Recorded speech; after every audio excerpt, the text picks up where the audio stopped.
So good, Winona. Welcome to Spark TV. Yeah, thank you. Thank you for having me. I'm very excited to chat with you. I know you've got a very interesting story. So let's Mhm. dive straight in and tell everyone who you are and what you do. Yeah, of course. I'm Winona, obviously.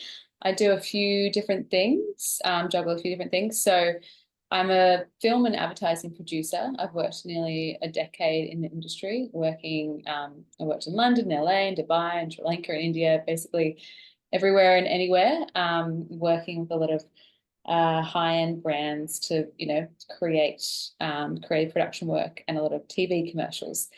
Um, I used to work with a lot of brands like Nike and Bentley and Miller Lite Beer, which I love the experience, but now I'm more transitioning into, I guess, more ethical minded clients that have a heart for purpose. So that's what led me to start Sophroneo Creative, which is a creative agency that works with brands that have more of a heart for purpose, a heart for change. Doesn't necessarily mean have to be an NGO or non-for-profit. It can be, but it can be a e-commerce brand or a marketing brand that wants to do more. And along the side of that, I also run an ethical clothing label. So I started that in Sri Lanka. So that's, I guess, more kind of like a case study of how it can work. But yeah, so that keeps me busy enough. Those few things. Yeah, I'm Yeah. tired just listening to you already. Yeah. Okay. No, I Yeah. think it's so interesting because it sounds like it's been an evolution, so Mm. you've gone into one thing, built a career. It almost sounds like maybe when you were in Sri Lanka, there was an opportunity to start the brand, the ethical Mm. clothing label. So that's, Yeah. as life kind of takes you to Mm. these different places and you discover new passions, you Mm. get more and more clear as to, what we're all doing with our lives. Yeah, yeah, exactly. That's it. I think it kind of you have this idea of where you're going and you have a goal and then you get there and then something still feels a bit I don't know, off or not centered, and then you find something that aligns more, not just with your talents, but also your heart and your passion, Mm. and your purpose. I think it's like that Japanese model. I can't remember what it's called for the life of me, but Is it allowing all Ikigai? I think so, yeah. Mm. Something I'm terrible at remembering the exact name of things, but I can, yeah. So Yeah. I think that, yeah, it kind of resonates in the sense of finding what you're good at, what can make money as well. I'm a big believer in that. I think that's why I made the creative agency a for-profit. My mindset with it was the more we kind of bring in, the more people and different organizations we can help within that. And that was the same with the ethical clothing label was, from going from living in London, LA, and Dubai to coming to Sri Lanka, it's, polar opposite worlds. And then you think, okay, how can I use my skills here to help create means and access to different opportunities to these women in in these villages that might not have access to that? And how could I use a for-profit product, or what do I have to offer that I can actually bring those two worlds together and create it more rather than a charity, but more like, I guess, the thing of if you teach someone how to fish, they don't go hungry, but just give them fish, they're going to go hungry the next day. So that was the basis around the clothing label, was teaching these women how to make the clothes, and then giving them employment through that. And then a part of the profits went to art and music therapy at an all-girls orphanage in Sri Lanka Wow. as well. So it was like, okay, we're utilizing my advertising skills with sustainable fashion to teach these women to make clothes, to also help their community. So it's about the more we do and make, the better, the more we can give as well. And then seeing the fruit in that and the favor in that, and the ease, not the ease, because obviously it's difficult. Every business is difficult to start, I think, but seeing the favor on it when we launched it, I figured, okay, there must be a way to help other brands do this as well. Coming from an advertising world, which thinks very differently to that, trying to bring that within it, Mm. and see how you can kind of blend almost these polar opposite worlds that you would never think that would meet together, and see what happens. No, I love it. A woman once said to me, purpose and profit, they should coexist. And the more Mm, the more money you make, the more good you could do in the world. But it is yeah. funny, I think sometimes as women, especially, Mm. we do have this tendency to, I guess, look at money differently than men. And, I Mm. guess we've kind of grown up generationally not being able to work, not being able to get a bank account or a credit card in our name, Yeah. up until a point. So, we've got all of this baggage around money. But like polar opposite to that, women tend to have more impact driven businesses, Mm. tend to, employ more, do more for her community, think Mhm. about, I guess, more altruistic outcomes in the business. So I always love when somebody, like yourself, has really married the two and understood that, profit does equal impact. It's not Yeah. taboo. Yeah, oh, definitely. Thank you. Yeah, thank you. It's really encouraging. I think it's like, we had the whole break the glass ceiling movement, and then the, feminism movement, which is all, it's all wonderful for them to be in that and setting and leading. But I think the one thing that I always come back to is not forgetting like those feminine attributes. Actually, we have heart and emotion. We don't need to deny that in our work. That actually makes it different to counterpart, like in the sense that they're actually, it's a part of us and it's something we should bring into our business fearlessly without being, oh no, she's just being emotional. She's just being like those kind of, words that you hear like that kind of, oh gosh, I've just got to be really cold and, you know, um, very masculine. Yeah, exactly. To like fit Mm. in when realistically, like we have both those traits, but it's if we don't, not denying that that's within us. And I think that was something that I was missing originally in my career in advertising was I was just go, go, go, go, break the glass ceiling, get this promotion, more money, bigger client. Then realizing like it actually, for me personally, didn't mean anything because there's no substance or heart Mm. because there was no real legacy that I was leaving. Um, Even though that's a long way to think of, it's like, what are you actually leaving in this world as well? And I think that's why it's so powerful to, match purpose with profit. And it can be done in any business. It doesn't necessarily have to be a charity because people call to different areas. Some people have the grace to go and start a charity in Uganda, and other people have more the skill sets or the experience to work in advertising or have a clothing brand or have a perfume label or skincare brand. And you can always find a way to do good. And the thing is, it's like essentially free advertising because it's storytelling. Like brands Yeah. like Patagonia do so well because of the story they tell. Their products are great, but you buy what they are doing because of what they actually do. And Yes. that sort of storytelling within a brand becomes very powerful. So it's win-win. Like you kind of Yeah. like, why wouldn't you? Totally. It's so interesting, the marrying of the masculine and feminine traits, Mm. and I guess the polarization of doing good things in the world, leveraging that for the brand and storytelling, leveraging that for profit, but then it circles back to being able to do more good things in the world. Mm. And I love that you have touched on as well that you don't have to be a charity to make that happen. I mean, I think about Spark and, our profits go towards funding a grant for women in Mm. business and Mm. to a DV partner that we donate to. And I think to myself, like day to day, I'm not doing anything to save the world, right? I'm, media company, loving the podcast, education, Mm. community, amazing, amazing, amazing. So we're Mm. not charity first, Mm. we're not, I don't even think we're impact first, but Mm. that is why we do what we do, so that we can have Yeah. this meaningful contribution to the world. I love that you Mm. used the word legacy, and I love Mm. that you said that that's a long way off, but Yeah. you do have to start now. Like if you plan to Mm. leave a legacy in the world, Yeah. it's going to be the small actions that you take every Mhm. day and what it is that you build for yourself and for the Mhm. world that's going to be that legacy. Yeah, exactly. Wow. And it's so amazing seeing what you're doing as a business and seeing like as you said, part of the profits giving back to other women in business because that's essentially planting all these seeds where you've got all these different organizations growing from what you're doing. And it's also not denying the skill sets that are yours, that are naturally, like, as you said, media and podcasts. You want to be working in that, but you can still align this other world that comes together where you're also helping a community of women that are like building legacy as well.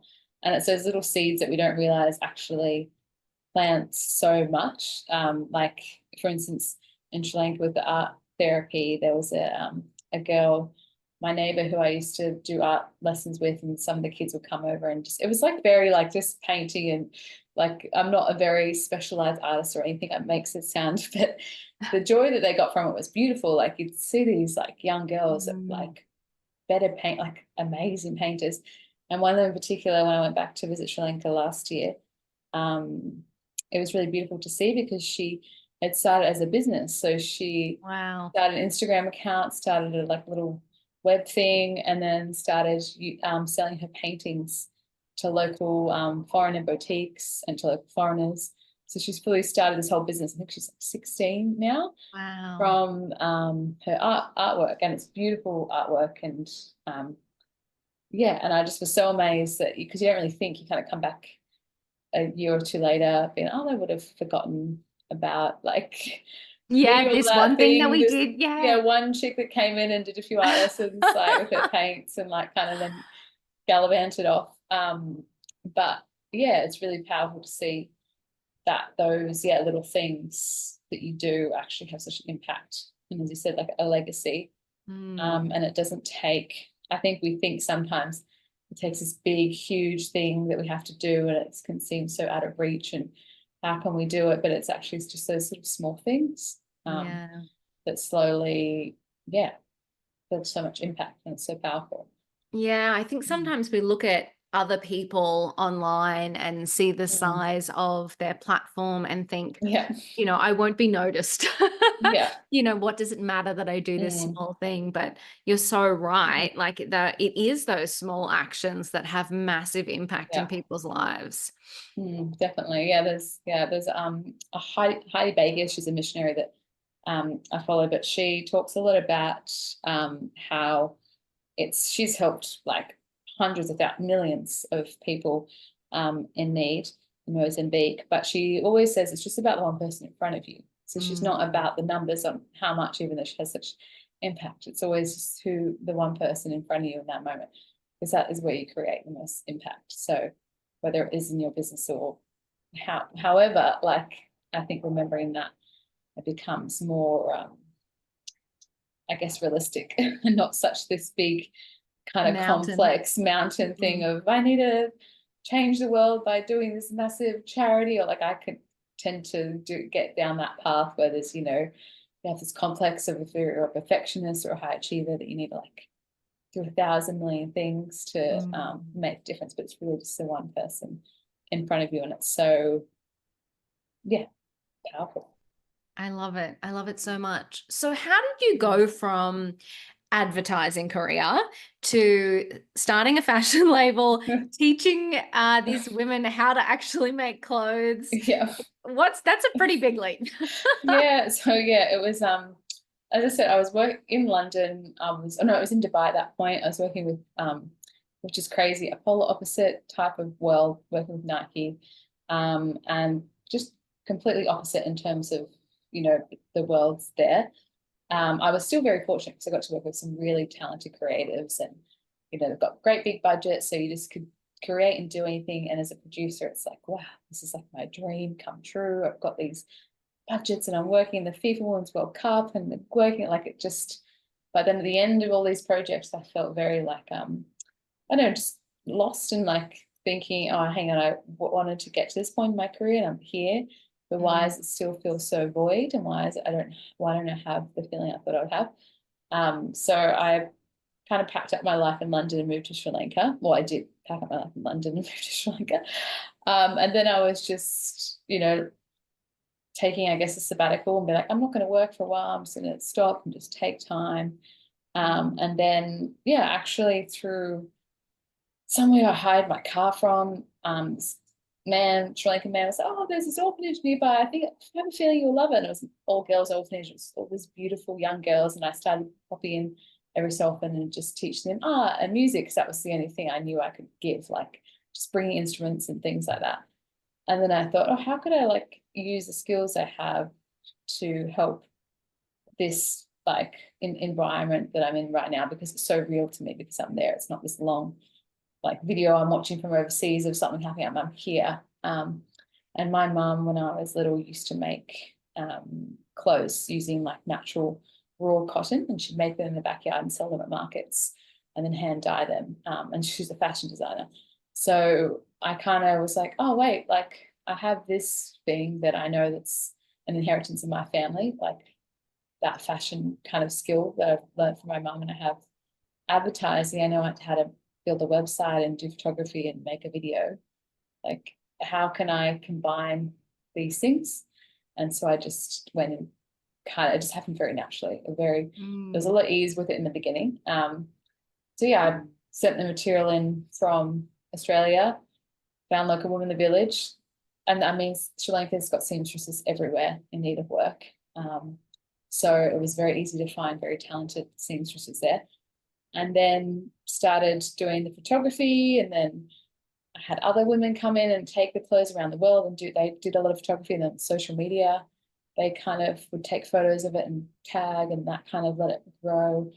And then I started selling in boutiques around Sri Lanka, and then launched it online. And then I launched it, and just by chance, like this is the absolute chance, the first people that bought it in Australia were the Veronicas, and they put it on their like profile and like for free access. Oh my God.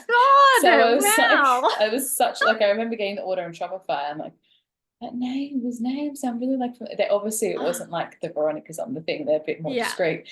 So I had to do a lot of Googling and like investigating, like, and try to figure it out, and then figured out it was them. Like, wow, that's like crazy, because at that time I wasn't putting a whole lot of money into advertising. It was more content creation than I was doing out of my own time. So it wasn't like I had, you know, hundreds of thousands of followers at that point. It was still building very organically. And most of my clients buying the clothes were from foreigners that were buying in Sri Lanka at local boutiques. So to have that was amazing. Yeah, and then launched it, and then COVID happened, so I had to stop, unfortunately, which I feel like happened to a lot of businesses. You go like, wow, and then yeah, I had to stop. So coming back to Australia, I hadn't been home in years. I had to think of another way to kind of put that on hold, and then I went back into freelance advertising and just doing producing commercials within Sydney ad agencies, and then started Sophroneo creative agency to help other brands within that. And then now waiting for the right time to go back and do the clothing business production. Being a mum as well, obviously, it can put things on hold when you decide to have a kid or something, that you're like, okay, this will take me out for a few months or maybe longer. But yeah, so it's been like, it's interesting. It was the beginning in the ad career was a long, nearly 10 years, and then the clothing business was just full throttle the first year, and then a stop with COVID, then now slowly coming back. So it's been like a very different not race, but yeah, kind of to what I'd originally thought, which is fun. Like, because I think those things that build like that organically at the right time, you can build it to a point where you can actually manage it, rather than not outgrowing you, but going so big that you're like, wow, how do I rein this in? It allows you to get the foundation of it,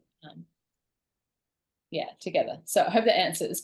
That's kind of how I went from advertising to clothing to agency to I love it. I love it. And it's so interesting because, it's such a common story of a business owner that you don't know what the path is, right? Like you're just going, how do I solve this problem? How do I solve this problem? How do I make an impact here? It's just asking those questions leads you to these beautiful answers, products, services, businesses, whatever it might be. And I love your point around, ramping up, ramping down, creating a new business as a byproduct. I think that's the beautiful thing about business is we are in control. We're in the driver's Yeah. seat. We get to pick, we get to design it how we like so that it suits our Yeah. lifestyle. And Mm. particularly as women and mothers, that's Mm. bloody great, because Yes. life can take us on these little hairy Exactly. turns. Yeah, that's definitely been like a huge roller coaster in the sense when I was pregnant with my first, I was like, oh yeah, I'll be back at work probably like, 4 weeks after. He'll be in the little bassinet and I'll be like on my laptop and like, and it's such a wild journey. And then everything for me, it felt like a massive change and shift in who I was, because Mm, you feel this love for this human that you've never felt before, this unconditional love, like that I would, do anything for you, love. And it's this balance of like, you want to be there with them, but you also want to see them, you want them to see you live out your passions as well, because I think that's the best thing you can do as a mother and a yeah. parent, any parent, Mm, is for your child to see, oh, wow, the things that you have in your heart and you wanted to do, you actually did them. Rather than, one day, oh, I wanted to do this, but I didn't because I was too scared or I was worried I would fail or this and that. I think not on the point of like success. I just mean your passions of what you're mm, doing, so they can see that. And as they grow up, like, oh, I can make decisions or what I want to do or what's on my heart. So that's my motivator, because I know mum guilt is like a massive thing that comes in if you're like on a call or something, and you're kind of having to navigate that whole world of all those things that come as a woman, mother in business. But I always come back to what they will grow up with and what they will see. And they'll see that, the family is priority and your health is priority, but your business and your passions are still part of you and who you are, and not your identity, but it's an expression of who you are. And I mm. think that them seeing that is very healthy, especially for women. I mean, like that's such a wonderful thing for them to see. I don't have a girl yet, but if I ever have a girl, like that's something I want her to see. Yeah, Mm, absolutely. And it is interesting your comment about, that multifacetedness, mm, right? Of you want them to see you being your best self as mother, as friend, as person who looks after themselves, as mm, go-getter, business entrepreneur, all of the things. It's mm. just, but yeah, balancing that with all I want to do is just be with you because you're Yeah, just so exactly. incredible. Yeah, exactly. It's like it's such a balance, and I think it's okay that it's a balance, and it's okay to want those things as well, and Yeah. to not like discredit that connection you have with your child, and that other things come maybe second after that happens. Mm. And that doesn't mean that those things don't do well. It's just things shift and things change.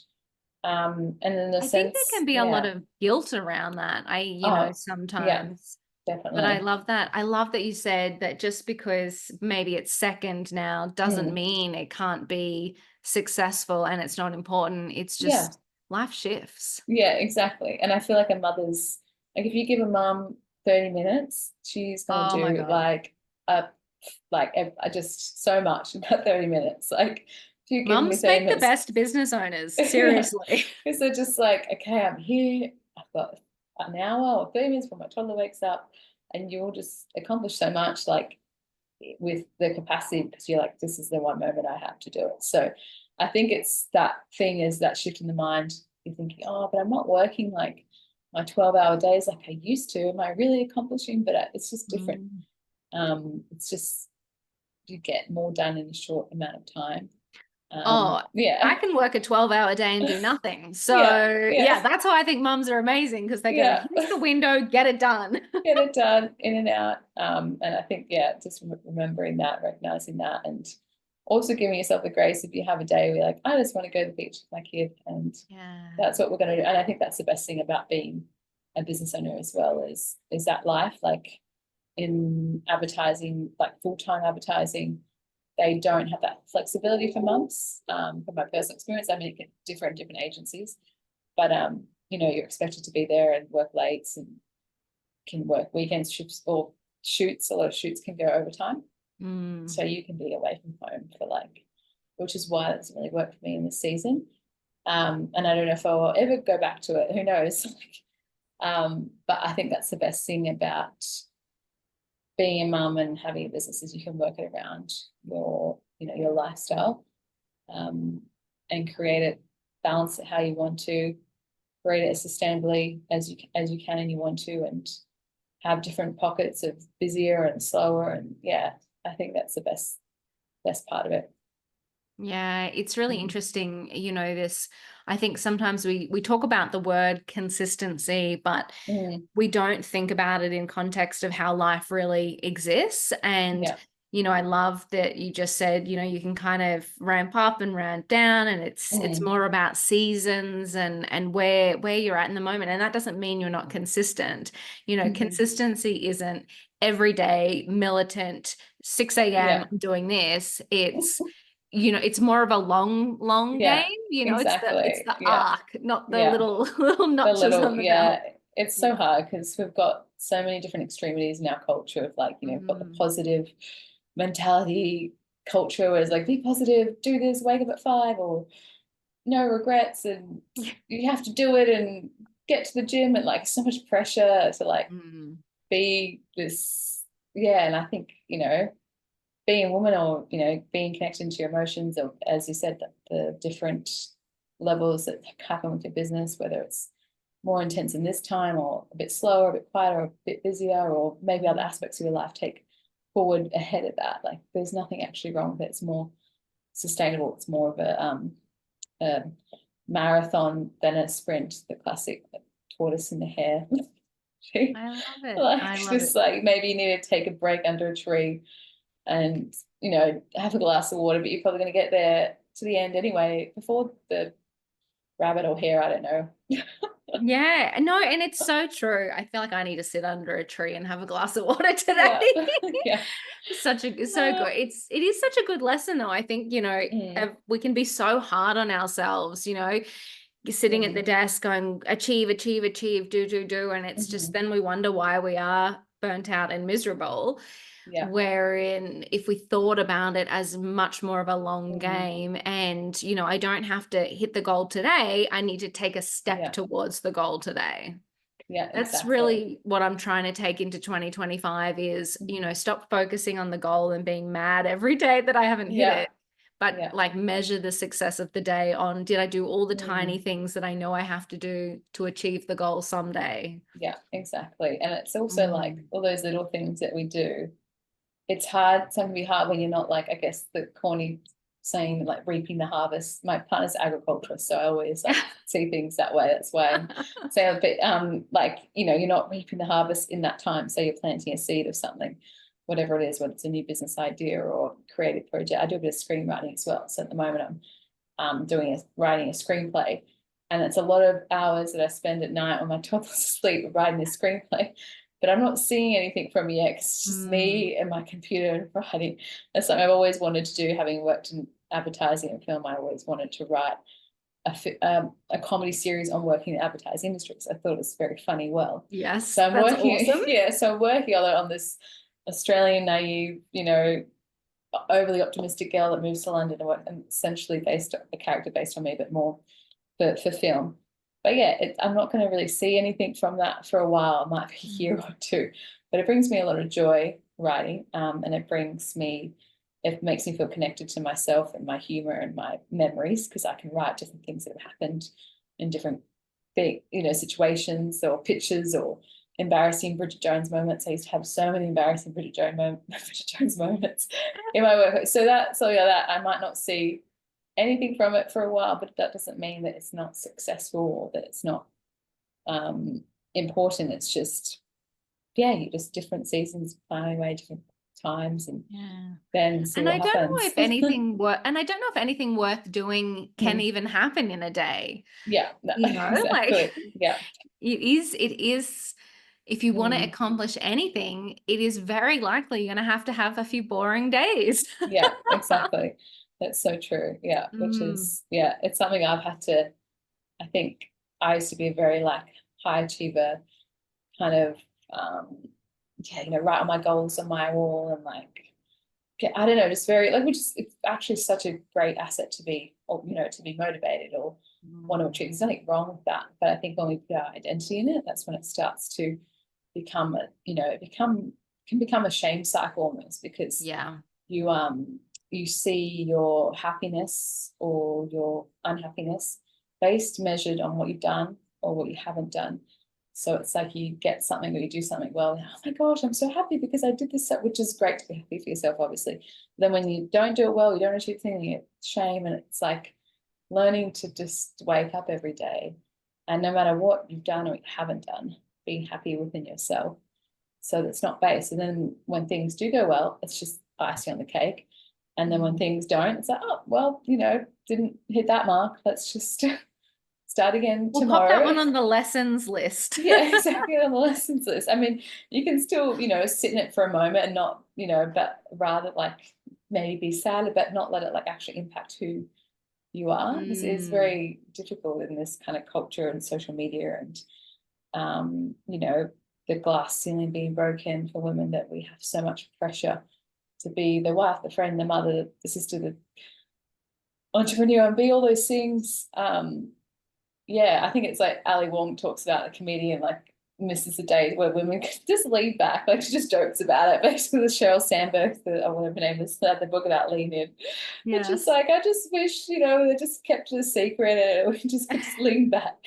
But obviously, I know some days I say that to my husband. I'm like, he's like, you wanted equality, and I'm like, Yeah. I don't want it. I don't want it anymore. I just want to sit at home and do nothing. Someone just open the door for me and I'll just bake a cake and I just stand up for me on the butt. I don't know, don't catch what I do. Like, yeah, it's funny. You go from this thing of like, oh, it's a lot of pressure, isn't it? We should just play dumb, pretending we didn't really know, like, for longer. Like, we'll let the bag, cow the bag, whatever the saying is now. So everyone knows we're capable, and now we have to follow through. But yeah, it's bittersweet. I think it's a choice as well. Like, I've had some mum friends that don't want to go back to work, and that's beautiful as well. Like, there's nothing wrong. Yeah, absolutely. Any of it. I think it's having the choice, having the freedom to choose. But yeah, there are days where I'm like, I'd be nice to lean back. I would like to join that club. If that's a membership, I'm in. Yeah. Just go complete opposite. Yeah, exactly. Oh, I love it. I love it. We could talk all day, but I always love to wrap up these podcasts with one last piece of advice. So, reflecting on your time in business, what would be a piece of advice that you would give to another woman on her business journey? I think it's really simple, but I think it's taking the time to ask yourself honestly what you want, and then working to make that happen. In a sense, I think we can get very lost in doing things because of, we should do this because. It's like, if you have different cultures in your family, or different, I don't know, parents like, oh, I went and got a degree and then became a doctor, that's what you should do, and then you can do that.